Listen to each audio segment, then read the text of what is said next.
Today I want to talk with you about a subject that many people have been talking about for a very long time, and that subject is called success. You see, success means different things to different people, and what success might mean to me is different than what it may mean to you. And what it may mean to you is different than what it means to a kindergartner who's just trying to get a star on his homework assignment. Or perhaps to a housewife who's been trying to get her 5 kids in bed by 9 p.m. Or maybe even a corporate executive who's been working for his or her corporation for 20 plus years and only wants to become the CEO of their organization. As you could tell, we have so many different definitions of this word success, but the greatest definition I can give you today is this: success is all about self-expression. It's about being who you want to be, doing what you want to do, going where you want to go. Because when it comes to your life, you are the boss, and you have a choice. In fact, you are who you are today because of all the choices that you've made in your whole entire life. But as we're growing up, we have a lot of people who try to tell us how to make these choices. Our parents, our teachers, our bosses, our friends, even our neighbors. They try to tell us how to live our lives, what we should do, where we should go, how we should walk, how we should talk. But my question for you is this: if you're trying to be what other people want you to be, then who will be you? So the key to success is to stop conforming to other people's expectations and start performing to your own level of expectations. It's to believe in yourself. It's to know that what you want will eventually come to fruition as long as you believe it. You see, you have to have faith, and faith is knowing that what you want will eventually come to fruition as long as you believe it. And if you feed your faith, you'll find oftentimes that your fears will starve to death. Because if you believe in yourself, everyone else in the world will believe in you.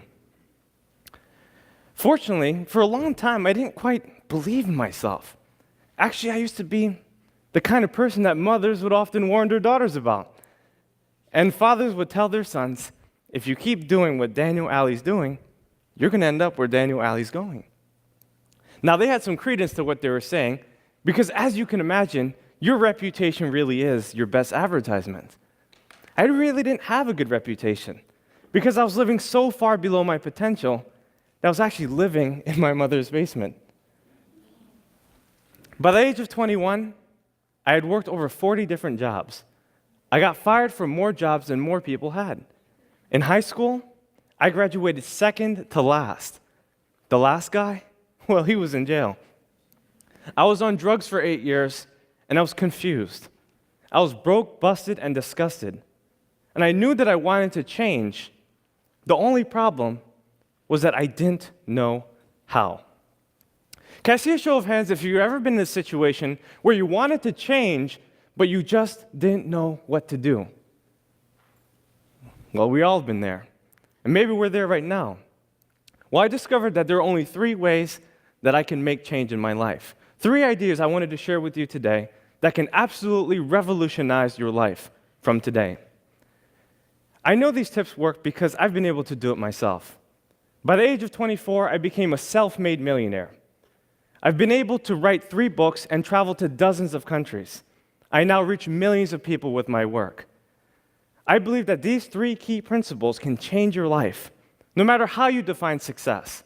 Whether you want to live to age 100, or even have a dozen kids, or just have a little house in the mountaintop somewhere no one knows about.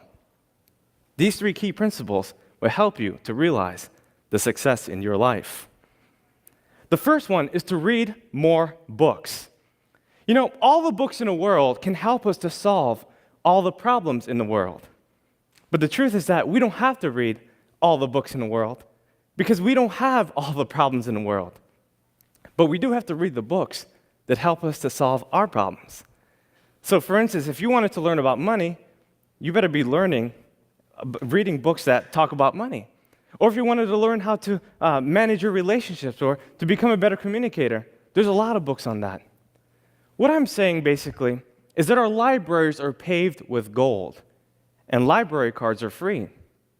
You see, books are the tools that release the heavens of your mind, and leaders are readers. You see, if you want to succeed, you have to read. Most people in the world read about one book every single year. That book, I would suppose, would be Facebook. And before people even get up and do their thing, before they drink their coffee or read their paper, they read Facebook. But the truth is that if you study miscellaneous things, you get miscellaneous results. You become what you study. What do you study? And where is it taking you? You see, a lot of people come up to me and they say, well, Daniel, I don't really have time to read. I have kids, I have work, I'm a student, I already have so many textbooks, I'm doing so many things, I'm too busy. But if you don't have 10 minutes a day, you're basically saying you don't have a life. We all have time to read. We all have time to pick up a good book and read for ourselves so that we can learn. Look, if you read 10 minutes a day for 30 straight days, that's one book a month. One book a month in 12 months is 12 books a year. You can do in 1 year what most people do in 5 years. Talk about not having time. We all have time to read. Remember, readers are leaders, and the only way you can succeed is if you read. My second suggestion is about getting around the best individuals you can. You see, we're the sum total of the 5 people in which we surround ourselves with the most. We earn the same income. We go the same places. We do the same things. We think the same thoughts. And if you were to look at your 5 closest friends, you've got to ask yourself this one question. Who are my leaders, and where are they taking me? In other words, are my leaders taking me to the place that I would most likely want to be? You see, if the answer is no, then you need new leaders. You need people who are inspiring, people that can help you, lift you up to the goals that transcend your own possibility and your thinking. You have to realize your goals, and you can only do that by getting around the right people. Now, many of us have what I like to call default friends. And default friends are basically people that we see around the neighborhood. People at the grocery store, the gym, the mall, at church, at work, everywhere we go. These are people that we naturally befriend as we start to gain their trust and acceptance. And what tends to happen is that if you're a highly ambitious person and you have really high goals, a lot of these people can't help you reach your goals. So you have to look outside. You have to search for people. I'll give you an example. I had a friend, his name was John, and he was actually a plumber. And his father and him had a pretty successful business, at least it seemed like it. So I asked John, I want to start a business. What exactly do you think I should do? John pulled me to the corner and he said, Daniel, I don't think you want to start a business. 98% of businesses fail within the first 3 years. Then he proceeded to tell me about all the reasons why I couldn't do it and why it won't work. He told me how it was so hard working over 100 hours a week, how hard it was to manage payroll, and why the recession was holding him back from getting more clients. As he told me this, I became a little discouraged, a little dejected, and I went home and I thought about it. When I got to my journal, I usually reflect, and I wrote down in my journal that 98% of statistics are made up, including that one. You see, you have to realize that no one's opinion of you can become your reality. And in order to change your reality, you have to change your mentality and the people you surround yourself with. You have to get yourself around people who can help you, people that are smarter than you, people who have gone further than you, people that know exactly what you need to do to get to that next level. You see, the truth is that the people that you're looking for are also looking for you, but you have to find them. You see, sometimes we surround ourselves with strangers and family members who tell us what we can't do. They limit us. And a lot of people have the right intentions, but oftentimes they provide the wrong directions. In other words, they want to help us, but they just don't know how. So get yourself around people who can. A lot of people ask me, well, Daniel, how do you find these people? It's easy. If you follow step 1, which is to read more books, you'll find that in the back of the book, there's the About the Author section. And what I used to do is I used to reach out to the authors. Thankfully, we live in a new millennium, which allows us to get on their social media, their websites, and so we can have a conversation with them. We can change by actually understanding what it is that they teach. And if we ask enough questions, we can make great progress in our life. Remember, the people you're looking for are also looking for you. So get yourself around those people. My last and final suggestion is to set higher goals. Because goals make you stretch. They help you to become more of who you are. And in this enormative conformity, so many people don't know how to set goals. They get confused about the process. A lot of people use New Year's resolutions. But the problem with New Year's resolutions is that a person often tries to do too much too fast. So let's say Doug wants to stop smoking. On a December 31st, he says, I'm done. January 1st, I'm clean. Never again.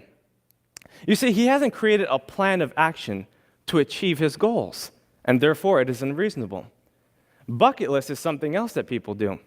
And usually when someone creates a bucket list, they're giving themselves too much time.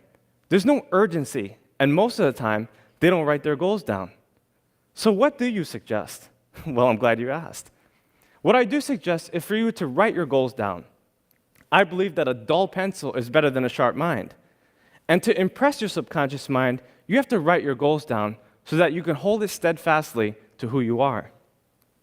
I have this method I teach all around the world. It's called the 20-idea method.